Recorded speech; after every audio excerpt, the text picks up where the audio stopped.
In this episode of B.Hooked Crochet, we're going to make the Zig Zag Puff Stitch Scarflette. My name is Brittany and I'll be your guide throughout this tutorial. For written instructions and for a supplies list, please visit bhookedcrochet.com/zigzagscarflette. Let's go ahead and get started.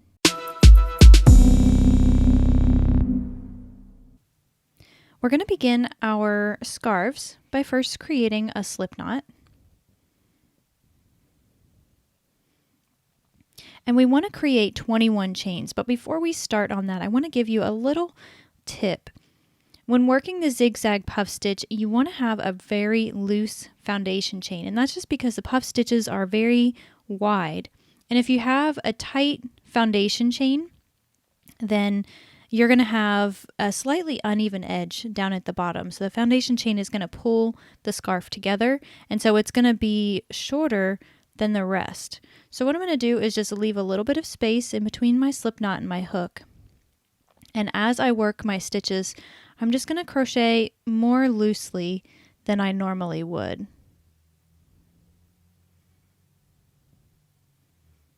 And you just want to do this for a total of 21 chains.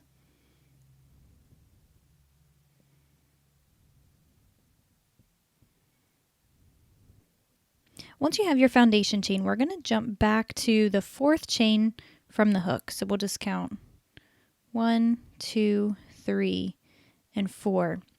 We're going to make a double crochet into this fourth chain from the hook.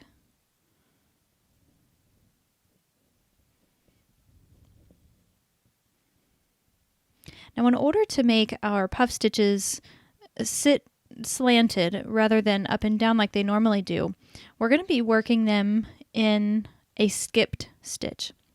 So what we have here, the reason why we skipped 4 chains, or why we double crocheted into the fourth chain, is because 2 of those chains are counting as a half double crochet.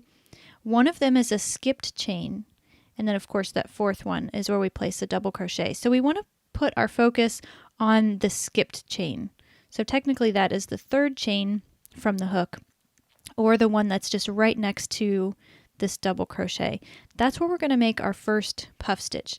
And working in this backward motion is what's going to give it the slanting effect.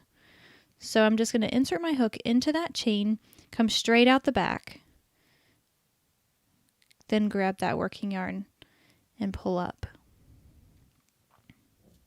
And we're just working right over top of the double crochet to create the puff stitch. Now let's talk about that puff stitch. There are a lot of different ways to achieve a puff stitch. The idea is to create a big enough puff so that it looks proper. Sometimes you can have a puff stitch that doesn't have enough loops in it and it just kind of looks funny. So you mostly depend that on the type of yarn that you're working with. So here I've got the Karen Cakes yarn. It's a pretty heavy worsted weight yarn. But I want these puff stitches to be really puffy. That's kind of part of the design. So I'm going to make an 11 loop puff stitch. And that's going to mean that we're going to yarn over, pull through, just like we did. I've done that 3 times already. We're going to do it a total of 5 times. Or if you want to just count the loops, if you think that's easier, you'll stop when you have 11 loops on your hook.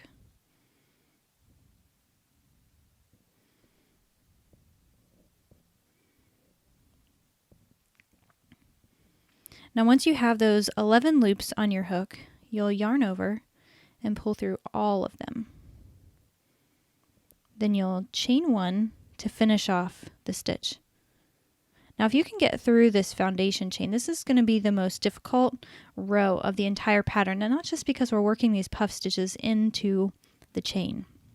Now the very next thing that we want to do is we're going to skip a chain and double crochet into the next. Now you want to pay close attention to where that double crochet is.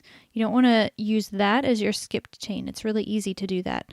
So you'll find the next one, you'll skip that, and then you'll double crochet into the next.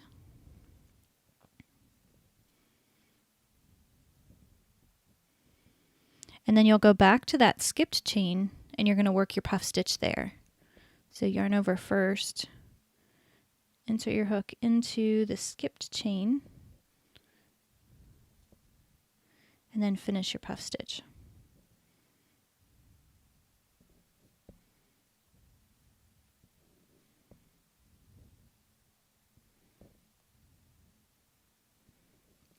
Now, another little tip about puff stitches, they can be somewhat of a hassle because of how they're worked. We're not really using our hook as tension. We're pulling up on the loops, and that's going to create this size. That's going to determine how tall our puff stitch is. So there's really no right or wrong way. I tend to think that taller puff stitches look a little bit better than shorter ones. It's really personal preference. The most important thing is that you're consistent with how far you're pulling up your hook, and that's going to make your puff stitches all the same size.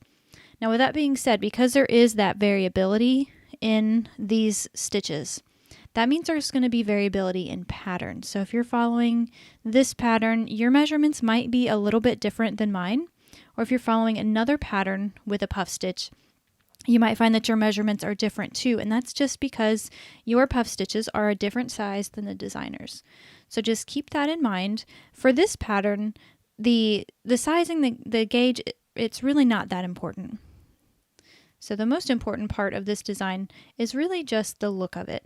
So if you have shorter puff stitches than me, I wouldn't worry too much about it. So now we're just going to repeat that. We'll skip one chain, double crochet into the next.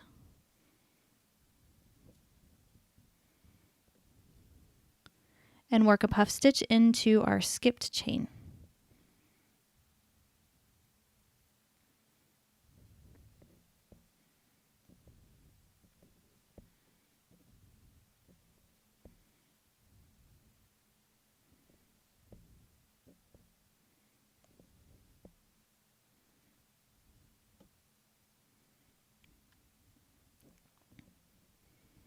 And with that, we have covered our entire repeat for this row, actually the entire repeat for the pattern, but we're going to go on a couple more rows.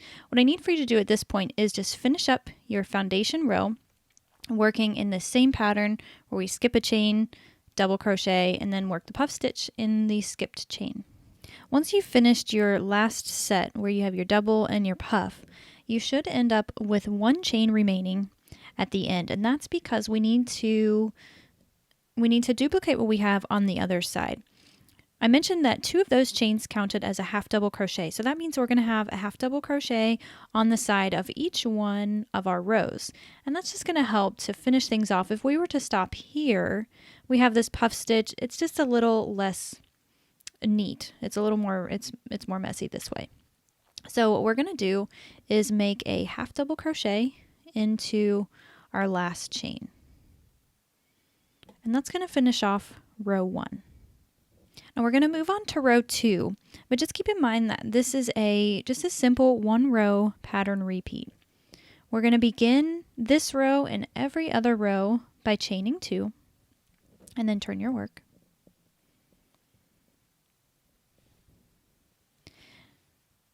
Whenever we're at the very beginning of the row, we want to kind of locate this opening here. So this was my half double crochet that I just made in that last chain, and so there's a little bit of a space in here. And then I want to point my attention to the puff stitch. So this stitch right here, this was the chain that finished off the puff stitch. That's where we're going to be working our double crochet stitches. And in this gap space, this is where we're going to work our puff stitches. So we'll begin by making a double crochet into that first puff stitch. And then we're going to jump back and make our puff stitch in this space. We don't have to worry about like working into a stitch or anything. Just put your hook in the space and work your puff stitch.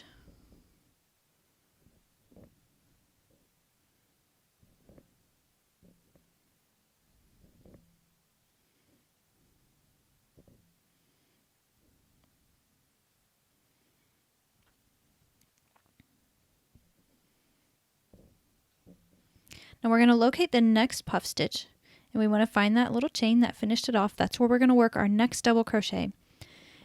And the thing that you want to keep in mind here, the tip that I have here, is to work your double crochet a little more tight than you normally would. This is really going to exaggerate the shaping and how much the puff stitches are pulled downward. So it's going to give it more of a zigzag appearance.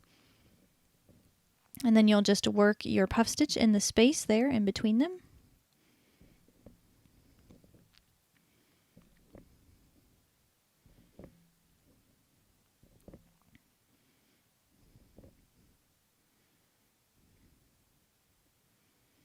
And that's your repeat. You'll locate your next puff stitch, double crochet there.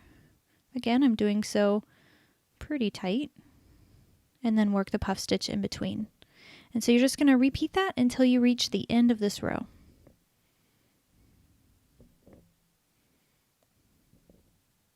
So when you've made it to the end of your row, we're not really changing anything as far as the pattern goes, but it can be a little bit tricky to work and figure out where to put those last stitches. So I'm just locating my last puff stitch, again finding that chain that finished it off, working my double crochet there,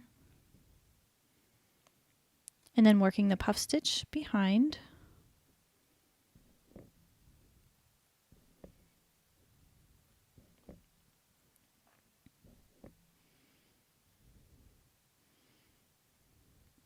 Now we can't forget the half double crochet on the edge. So again, we started with one with that chaining of 2, so we have to finish with 1. We want to make our last stitch, the half double crochet, into the top turning chain from the row below. So this right here is the chain 2 from the very beginning of our row. We want to locate that top chain, and sometimes this part can be a little tricky. So I have one chain right here, and then I have one chain right here. This one is the top chain. You'll work your half double crochet just into that chain, and consistency is really key here. If you're uncertain of where to put the stitch, or if you're having a hard time finding that turning chain, what I would recommend is when you make your chain 2 on the next row, just placing a stitch marker in that top chain. So in the second chain that you make, when you put your stitch marker there, when you come back around, then you'll just know exactly where to put that half double crochet. And so you'll just move it along as you go. And that covers row 2. I mentioned before that this pattern has just a single row repeat. So that means we're repeating the same row every single time. So I made my chain 2 previously. I did my double crochet into that first chain, and then I'm going to puff stitch in the space behind. Now this is not new. This is exactly what we just covered in row 2. But there are a couple of things that I want to talk about before I set you free with this pattern.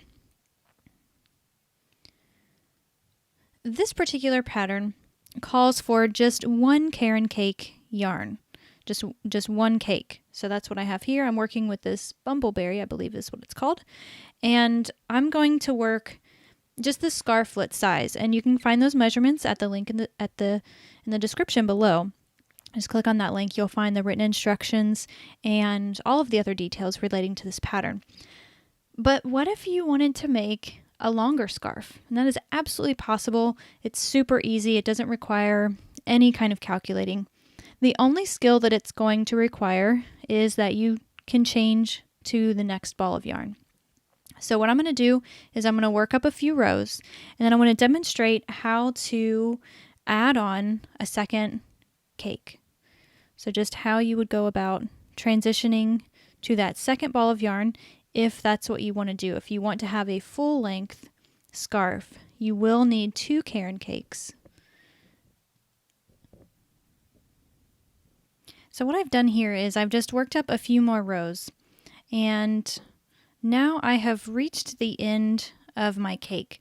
So what I want to do is just demonstrate how you would add on your second cake if that's what you decide to do. If you are finishing up and you're just working a scarflet as the pattern indicates, then all you would do is just fasten off and then weave in your 2 ends, and that's it. It's really simple. But let's say you wanted to add on a second cake so you could make a longer scarf. Now what I would recommend is position yourself the transition at the beginning of the row. So you'll make your double crochet, or let's just make part of a double crochet. So we're just going to yarn over, pull through 2, and stop there. Now what I want to do is take my new ball of yarn, and if you're really lucky like me, you'll add on in the same section of the color. If not, it's actually not too big of a deal because the Caron cakes have a pretty abrupt color change. So when they change from one color to the next, it's instant. It doesn't happen gradually. So if that's the case, it's just going to look like one of the color transitions.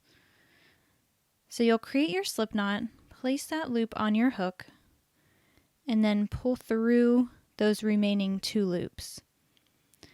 Now the last thing you'll want to do, just to keep them secure, is just tie the 2 ends together. So this is the tail from the new ball. This is what was left from the other one. And I just like to tie them. You can tie a double knot if you want. Really just 1 knot is good enough. It's just enough to keep them secure so you can continue working in your pattern. So this wraps up our tutorial for the Zig Zag Scarflette.